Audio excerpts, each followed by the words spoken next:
Yovvoyi kelin. Detektiv sarguzasht roman. Muallif Nabijon Hoshimov. Ikkinchi qism 6-bo'lim. Vatanga qaytish. Assalomu alaykum aziz tinglovchi. Videoni boshlashimizdan oldin kanalimizga obuna bo'lib qo'yishni unutmang. Bu siz uchun bir soniyalik ish xolos, biz uchun esa bu juda ham muhim va keyingi qismlarini yanada tezroq tayyorlab taqdim etishimizda asosiy turtki bo'lib xizmat qiladi. Iltimos, obuna bo'ling. Ha, ketamiz qizim. Bu yerdan butunlay ketamiz. Qiz o'zini Mo'ysafidning bag'riga otdi. Uning ko'zlaridan duvullab yosh oqardi. Axir siz beholsiz-ku otajon? Yo'q, yaxshiman. Sen meni hayotga qaytarding. Meni o'ylashga majbur qilding. Endi seni eson-omon yurtingga olib borib qo'yish men uchun ham farz, ham qarz. Rahmat sizga otajon. Nima uchun? Hayotligingiz uchun. Mo'ysafid kulib qo'ydi. Shunday bir malikani yovvoyi bo'lib ketganini ko'rib, Azroilning ham rahmi keldi shekilli. Voy, u qachon keldi? Ko'rmadingmi? Tuynukdan bir ikki qaradi-ku, dedi Safaryor va kiyikka qarab chuqur xo'rsinib qo'ydi. Lekin mening o'rnimga anavi jonivorning jonini olgan ko'rinadi. Sabohat kiyikning quloqlarini siladi. Qayg'urma. Hali sening ham baxting ochilib ketadi. O'z farzanding bo'ladi. Bu jonivorga bo'lsa mehring tushib qolgan xolos. Nima bo'lsa ham sen onasan. Shunday dedi-da, Mo'ysafid kiyikning ikki oyog'idan ushladi. Menga yordamlashvor. Voy, nima qilmoqchisiz? Mayitning o'z joyi bor. Ular kiyikni kavlagan o'ra oldiga sudrab olib kelishdi. Mo'ysafid qo'lini duoga ochdi. Ilohim, joyi jannatda bo'lsin. Yaxshi jonivor edi, dedi-da, kiyikni o'ra ichiga tushirdi. So'ngra ustiga tuproq torta boshladi. Sabohat hayratda qotib turardi. Nimaga angrayasan? Qarashvor. Ko'p o'tmay g'or ichida do'ppayib bir qabr paydo bo'ldi. Ishni tamomlashgach, ustoz va shogird qo'llarini buloq suvida chaydilar. Buloq suvi rang-rang tovlanar, undagi baliqlar ham yanada zavqliroq suzishayotgandek edi. Shundan so'ng ikkovlari g'or kavagidan bahor tarovati ufurib turgan tashqari tomon chiqishdi. Bu Safaryor tog'aning o'sha yotib qolganidan beri ilk bor chiqishi edi. U chiqdi-yu, yashil ko'klam havosidan chuqur-chuqur nafas oldi. Hayot naqadar go'zal-a, qizim. Ha, ayniqsa odamlar orasida bo'lsang. Qanaqa odamlar? Yaxshi odamlar. Mo'ysafid shogirdining yelkasiga qoqib qo'ydi. Barakalla. Biz sen bilan endi qolgan umrimizni o'sha yaxshi odamlarga bag'ishlaymiz. Voy, rosti bilanmi? Ha, tayyorgarligingni ko'raver. Qanday yaxshi, deya qiz sevinib ketdi. Yur, avval bir makonimizni aylanib kelaylik. Bo'pti, sizni sharsharaga olib boraman. Ular tizza bo'yi o'sayotgan giyoh va maysalarni oralab borisharkan, ustoz uning qo'ltig'idan ushlab olgan shogirdi sobiq bemorning kuch-quvvatga kirib qolganini, yurak urishining bir maromda ekanini, eng muhimi ruhan tetikligini his qilib borardi. O'sha kuni kechgacha go'zal tabiat qo'ynida zavq olishdi va kechga yaqin bir cho'qqi ustiga chiqib o'tirib, quyoshning botishini zimdan tomosha qilishdi. Ketishga tayyorgarlik ko'rish bo'yicha rejalar tuzishdi. Har bir kasallik turlari bo'yicha aytganlarim esingdadir, dedi Mo'ysafid. Ha, deyarli yozib olganman. Giyohlarga xaltachalardik. Ularni yo'l-yo'lakay ham tersa bo'ladi. Odamlarga yetib olgach, to'xtagan joyimizda ularni ham davolab yoki tegishli maslahat berib ketaveramiz. Tog'lar bepoyon, giyohlar hamma yerda topiladi. Lekin bizga odamlar hovlisida o'sadigan ba'zi dorivor o'simliklar ham juda zarur. Ular nima ekan, tog'ajon? Oshqovoq, turib, lavlagi, sabzi, sarimsoq, piyoz, limon, tarvuz, piyoz, qalampir degandek. Ko'p dorilarimizga shular yetishmayapti. Aytmoqchi, spirtni nima qilamiz? Ertaga tayyorlaymiz. Nimadan? O't-o'landan, gullardan, gulxayri tomiri, qarag'ay po'stlog'i, do'lana bargi, maymunjon mevasi, umuman ko'p narsadan olsa bo'ladi. Eng ko'p nimadan? Eng ko'pmi? Xurmoda. Xurmoda spirt uzumdan ko'ra 2 hissa ko'p bo'ladi. Kartoshka, piyoz po'choqlari ham yaxshi. Qani endi hozir limon bilan sarimsoq bo'lsa edi. Nima qilardingiz? Yoshlik eliksirini tayyorlardim. Buni men Znahar kampirdan o'rganganman. Voy, deb yubordi Sabohat. Nega bu haqida menga avvalroq gapirib bermadingiz? Nima o'zgarardi? Dedim Mo'ysafid kulib. Hech bo'lmasa soch-soqolingiz qoraygan bo'larmidi? Safaryor kulib yubordi. Obbo seni-ey, hali hammasiga ulgurasan. O'sha eliksirni tayyorlashni menga ham o'rgatasizmi? Albatta qizim. Undan keyin seni biror qariyaga erga bersak, uni bemalol yashartirib olaverasan. Qo'ysangizchi, yosh yigitlar qurib ketibdimi? Hazillashdim. Ishqilib, farishtalar eshitmagan bo'lishsin-da. Ehtimol sen hali Sarvarbek bilan topishib ketarsizlar yoki boshqasiga tegarsan. Bu taqdirda, qizim. Ertasiga tashqarida toshlardan qo'lbola o'choq yasab, oddiy usulda spirt olish jarayonini boshlab yuborishdi. Qizim, sen tayyorgarlik ishlaringni qilaver. Men narigi dalaga borib, biror qo'tos tutib kelaman. Agar eshak uchrab qolsa yana yaxshi. Yukimiz ko'pga o'xshaydi. Birga bora qolaylik. Qo'tosga kuchingiz yetarmikan? Qo'tosni o'zi umringda ko'rganmisan? Dedi Mo'ysafid kulib. Kelinchak bo'lgan ishlarni esiga olib, allanechuk bo'lib ketdi. Ko'rish ham gapmi? Deb qo'ydi ichida. Ko'rganman. Undan ko'ra eshak durust. Odamlarga yetib borgach, ulardan ot ham sotib olamiz. Pul kerak bo'lsa menda bor. Yaxshi. Xo'p, men ketdim.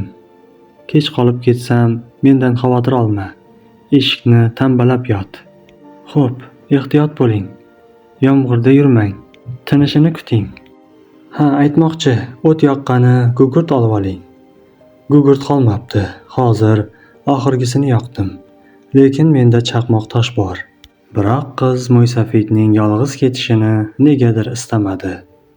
Xayolida go'yo qo'tos uni suzib oladigandek, tosh ko'chkisining tagida qoladigandek, umuman qaytib kelmaydigandek tuyulaverdi. Shu mahal bir necha yovvoyi echkilar jilg'a bo'yiga suv ichgani tushib kelishdi. Qizning yodiga bir nima tushdi va anchagina uzoqlashib ketgan ustozini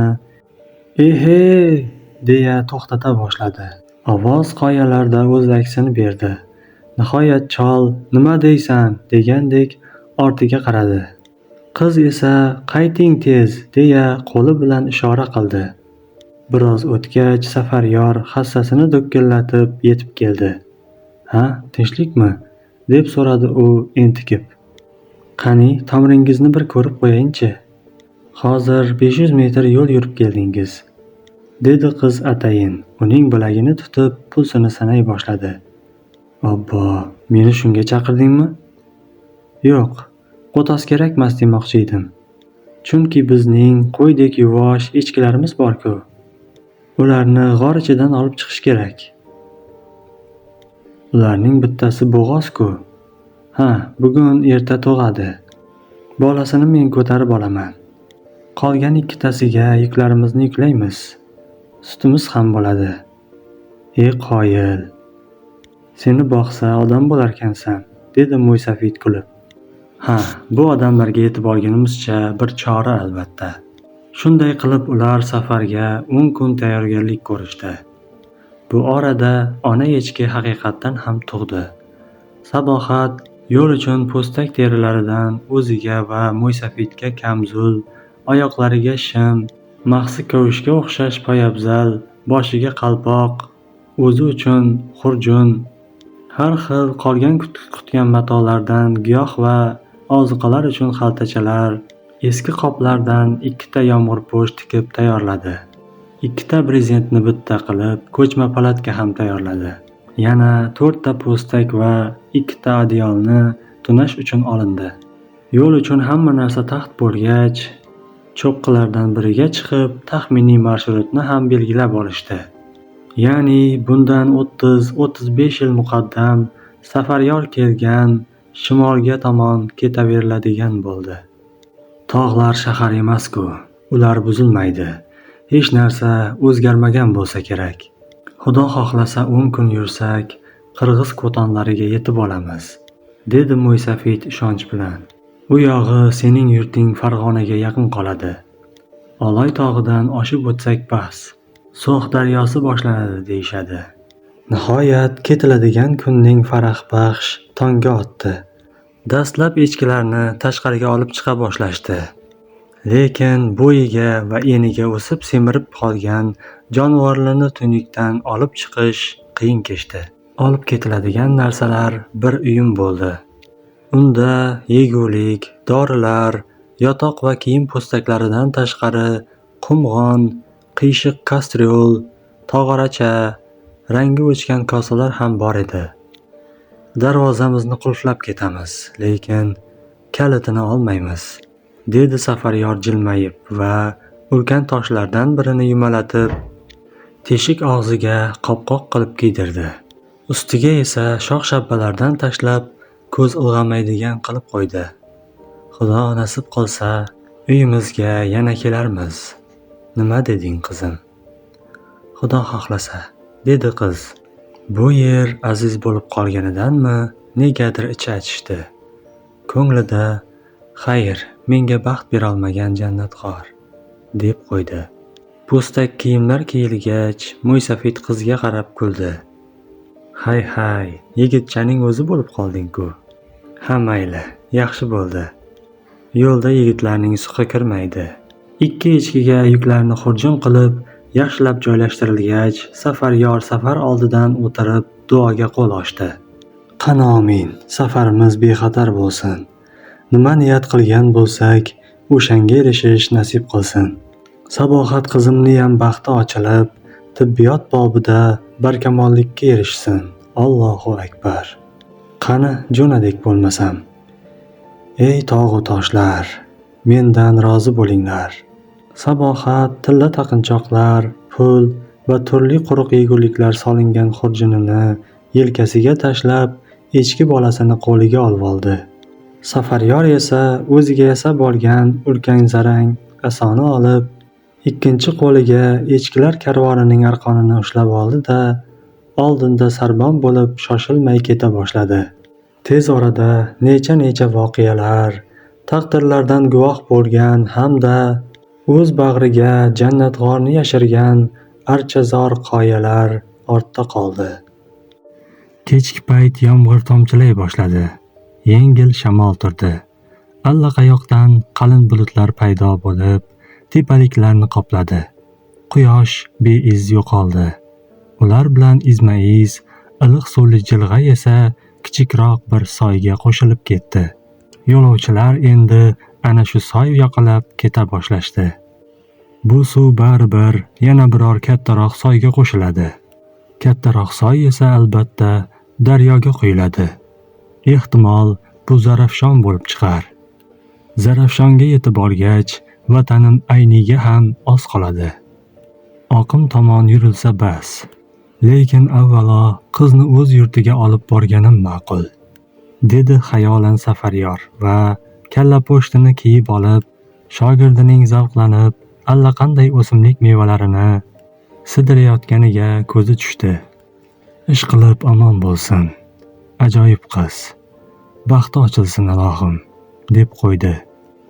Tog'ajon, qarang men nima topdim, dedi qiz qo'ralay ko'zlarini jovdiratib, bir hovuch donga o'xshash o'simlik urug'larini ustozining qo'liga tutdi. "Ehe", dedi kulib Safaryor. "Buni nima ekanini bilasanmi?" "Yo'q. Axir bu tasbih-ku. Tavba, tog'da ham o'sarkanda. Yo biror ovchining tasbihi tushib qolgan bo'lsa, ko'karib chiqqanmikin?" "Voy, bu haligi marjon qilib taqib olsa bo'ladiganmi?" "Ha, qizim. Unda men ham marjon qilib taqib olaman. Shuncha tilla turganda-ya. Ular omonat. Bu esa o'zimniki, beminnat bo'ladi." Safaryor xoxolab kulib yubordi. Uning kulgisi shunday beg'ubor ediki, qoyalarda o'zgacha aks sado berardi. Sabohat ham unga qo'shilib zavqlandi. Qo'lidagi echki bolasini mahkam bag'riga bosib erkaladi. Yomg'ir tomchilari Mo'ysafidning peshona sochlarini ho'l qilgan va qalin qoshlarini to'sib qo'ymoqda edi. "Sochlarini olib qo'yish kerak ekan", deb qo'ydi o'ziga kelinchak. "Pichoqda olib bo'lmaydi, afsus, qaychimiz yo'q-da. Biror panaroq joy topmasak bo'lmaydi shekilli. Havoning avzoyini qara-ya", dedi Mo'ysafid ham nihoyat kalla po'shni kiyib olarkan. "Daraxtzorga palatka tika qolaylik. Olov yoqib olib shu yerda tunay qolamiz." "Ma'qul", dedi Safaryor va yaqin qolgan yong'oqzorni o'zicha chamalab qo'ydi. Kelinchak so'lim yong'oqzor oralab ketarkan, daraxtlarning tagidagi barglar shunday qalin ediki, oyoq bossang go'yo bilqillardi. O'tgan yili va ehtimol undan oldingi yillarda to'kilib qolib ketgan yong'oq hosili shunday ko'p ediki, qiz ularni ko'rib qiyqirib yubordi. "Qaraya, bularni hech kim terib olmaydi shekilli. Essiz, shuncha dori-darmon oyoq osti bo'lib yotibdi-ya. Ulardan faqat qushlar bahramand bo'lishadi xolos", dedi Safaryor bir yong'oqni ikkinchisiga tirab, kafti bilan qars etkazib, chaqib yer ekan. Yong'oqzor yong'oqchalari guldan so'ng endigina jimjiloqday bo'lib meva tugayotgan, barglari xom, endigina nish ura boshlagan palla edi. Sabohat echki bolani onasining oldiga qo'yib yubordi-da, o'zi ulkan yong'oq tagiga palatka tikishga unab ketdi. Echkilardan yuklarni tushirib oldi va o'tlagani qo'yib yubordi. Mo'ysafid bosh kiyimini yechib olib, yong'oq tera boshladi. Ko'p o'tmay mo'jazgina palatka bunyod bo'ldi va ichiga po'staklar to'shaldi. "Sen qizim, mana ularni chaqib o'tir. Men kech kirib qolmay turib, olovning harakatini qilay. Keyin yong'oqning insonga foydalari haqida senga so'zlab beraman." "Xo'p, kechga qanaqa ovqat tayyorlay?" "Chuchvara qila qol. Yemaganimga 40 yil bo'ldi." Qizning og'zi ochildi. "Voy, unimiz yo'q-ku. Yong'oqning mag'zini o'rik mag'ziga qo'shib tuy. Unga do'lana, olma mag'zi, ko'k nori, yalpiz urug'laridan ham tuyib qo'sh. So'ngra qushlarning tuxumidan topib kelib aralashtir", dedi Mo'ysafid tevarak atrofni ko'zdan kechirarkan. "Ha, aytmoqchi, qurigan kurmak va har xil o't urug'laridan ham terib kelib un qilishing mumkin. Undan keyin echkini sog'ib sutidan ham qo'sh. Tushundingmi?" "Ha", dedi qiz hayron bo'lib og'zi ochilib. "Bundan chuchvara chiqmaydi-ku." "Nega chiqmas ekan? Axir unga go'sht kerak, piyoz kerak. Quritilgan kiyik go'shtidan, yog'idan bir bo'lak olib, rosayam maydala. Keyin mana bundan terib pachoqlab qo'sh", dedi Mo'ysafid 3-4 yong'oq go'ralaridan terib uzatib. "Xamiringning orasiga ham shu masalliqni qo'shib o'ra. Kastryulda suv qaynagach, tashlayverasan-da." "Siz bu ovqatni ilgari qilganmisiz?" deb so'radi kelinchak hamon hayratini yashira olmay. "Yo'q qizim, bu ilk bor ijro etiladi. Lekin buning foydasi beqiyos. Bu haqida keyin aytib beraman. Bundan buyon mening vazifam o't yoqish. Seniki bo'lsa ovqat pishirish. Kelishdikmi?" "Kelishdik", dedi qiz tabassum qilib. Mo'ysafid olovni yoqib qo'ygach, kastryulga suv solib kelib, uni o'choq ustiga joylashtirdi. Sabohat ustozining aytganlarini qilib, topgan tutgan urug'lardan un tayyorlab, laganga jamlay boshladi. Bu orada Mo'ysafid bir kaklik tutib keldi va uni tozalab, kastrulga tashladi. Bugun shunday tansiq dori taom tayyorlaylikki, bunaqasini hatto podshohlar ham tatib ko'rmagan bo'lsin. Buni nimaga dori ekanini aytib berarsiz? Shoshilma. Ha, aytmoqchi. Ana u tuxum po'choqlarini tashlab yuborma. Ularni ham un qilib sol. Voy, nega? Unda suyakni baquvvat qiladigan kalsiy degan modda ko'p bo'ladi. Ha, u asosan qonda bo'ladi. Ana, ko'rdingmi? Agar inson qonida kalsiy kamayib ketsa, kamini o'z suyagidan so'rib ola boshlaydi. Bu degani suyak mo'rt bo'lib, tez sinuvchan bo'lib qoladi. Sabohat ustozining bu o'gitlarini jon qulog'i bilan tinglarkan, beixtiyor tuxum po'choqlarini ham tuya boshladi. Xo'p, men yangi chiqqan yalpiz giyohlaridan ham terib kelaman. Echkilarga ham qarab qo'ying, uzoqlab ketishmasin. Ha, ona echkini olib kelib bog'lab qo'yaman. Bolasini shu yerga olib kela qolaman. Ayting, ko'p emib qo'ymasin. Chuchvaralarimiz pishmay qoladi-ya. Xo'p, aytaman, dedi Mo'ysafid o'rnidan qo'zg'alar ekan.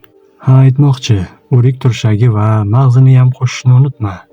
Turshagimiz juda oz qoldi. Biror o'rikzorga ham duch kelarmiz. Bo'lmasa, birinchi duch kelgan qo'tondan turshak so'raymiz. Umuman hech qanday ovqat bo'lmasa-da, turshakni so'rib yuraversak ham bo'ladi. Men endi tushundim.